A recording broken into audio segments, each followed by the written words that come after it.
Alexandre de Moraes resolveu quintuplicar a aposta. Deu 48 horas para que o Rumble indique representante legal no Brasil. O Rumble é uma espécie de YouTube, né? Concorrente do YouTube. Para variar 48 horas, ele adora dar esse prazo, ele tem uma fixação nas 48 horas, né? Se não obedecer, a empresa pode ser banida do país. Moraes verificou a falta de um representante da plataforma ao tentar intimar o Rumble para bloquear o canal do... Eu estou lendo o texto da CNN aqui, tá? Ele é jornalista, mas a CNN botou do blogueiro Alan dos Santos, tá? O Alan dos Santos faz muito mais jornalismo do que vocês, tá, CNN? Mas vamos lá. No entanto, os advogados alcançados teriam informado, segundo o magistrado, que não tinham poderes para receber citação ou intimação da empresa, uma vez que não eram representantes legais. É muito simples e claro.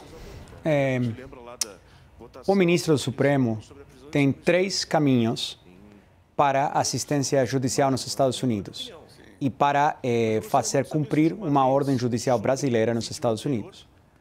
Tem um tratado de assistência legal mútua entre o Brasil e os Estados Unidos, feito desde o ano 2001, se não me engano, no qual a Autoridade Central Brasileira, o Ministério da Justiça, o STF encaminha o mandado para o Ministério da Justiça em Brasília, o Ministério da Justiça encaminha o mandado para o Departamento de Justiça em Washington, é recebido por uma unidade especializada que recebe MLATs, né, pedidos de assistência do mundo inteiro, encaminha, se cumpre com as leis dos Estados Unidos o pedido, isso é encaminhado para o distrito correspondente, nesse caso Tampa, e aí pode ser servida e feita cumprir a ordem judicial. Esse é o principal caminho e o mais comum que é utilizado em todas as investigações criminais. Também tem a Convenção da Haia e também tem um sistema que é utilizado menos em investigações criminais, que é cartas rogatórias. Então você tem 3 caminhos juridicamente válidos com consentimento do governo dos Estados Unidos para fazer isso.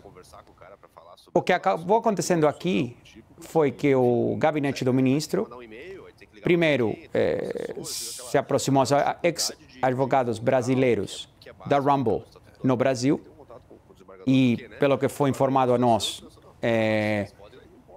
demandou que esses advogados sejam recontratados pela Rumble para o propósito de receber o mandado sigiloso. Eu não vejo isso como algo válido. A Rumble não tem presença nenhuma no Brasil. Não tem funcionários, não tem operações, não tem negócios, não tem contas bancárias, não tem nenhum papel no Brasil. E após essa jogada não ter sido exitosa, o gabinete do ministro simplesmente encaminhou um e-mail ao endereço de e-mail legal@rumble.com, que se encontra na Flórida. Infelizmente, isso não é uma forma válida de fazer cumprir uma ordem judicial brasileira nos Estados Unidos. Isso que dispara esses assuntos de soberania digital que estamos falando.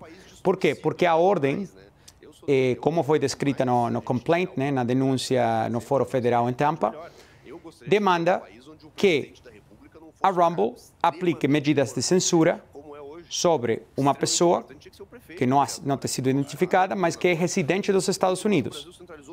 Então, você está demandando que uma empresa americana, sem operações nem contatos com o Brasil, censure as contas de um residente dos Estados Unidos, por razões que não foram explicadas, mas você pode chegar às suas próprias conclusões. E também foi solicitado que a Rumble bloqueie o fluxo de fundos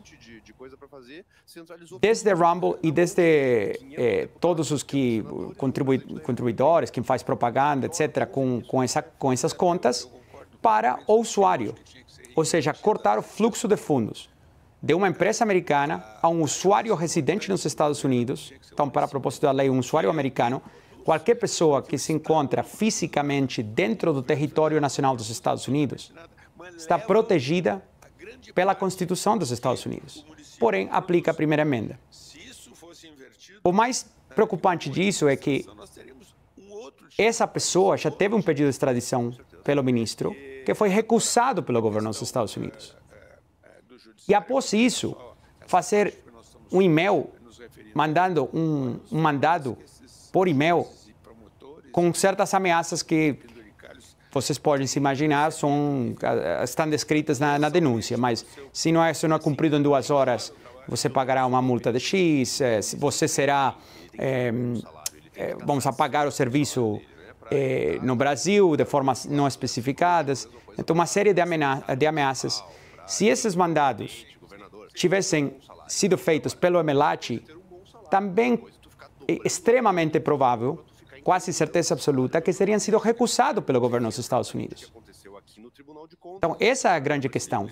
E isso foi o que disparou a Trump Media e a Rumble acionar o processo para falar a censura para aqui, a censura para a nossa fronteira. Ok. A Edilene Lopes também participa da nossa entrevista. Vou começar com a Jussara agora. Jussara? Doutor, obrigada aqui pela presença, pela entrevista. Chama muita atenção que essa ação ela foi apresentada logo depois que a Procuradoria-Geral da República apresentou a denúncia contra o ex-presidente Jair Bolsonaro e outras 33 pessoas aqui no Brasil. Há uma relação entre esses dois fatos? Zora, sabe o que chama mais atenção para mim?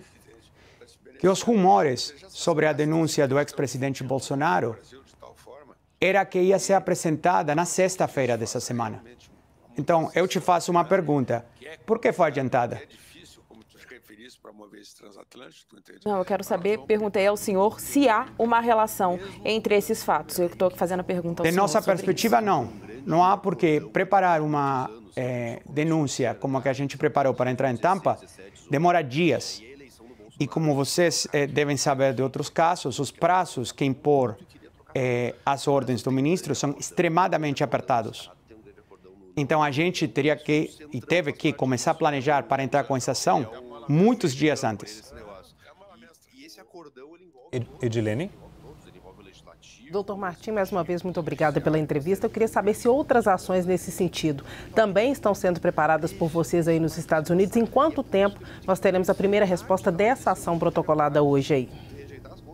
O próximo passo que é possível que a gente avance é entrar com um pedido de uma liminar. Porque as ordens ameaçam com o seguinte, ameaçam com que você tem certo prazo ou vai forçar um shutdown, né, apagar o serviço.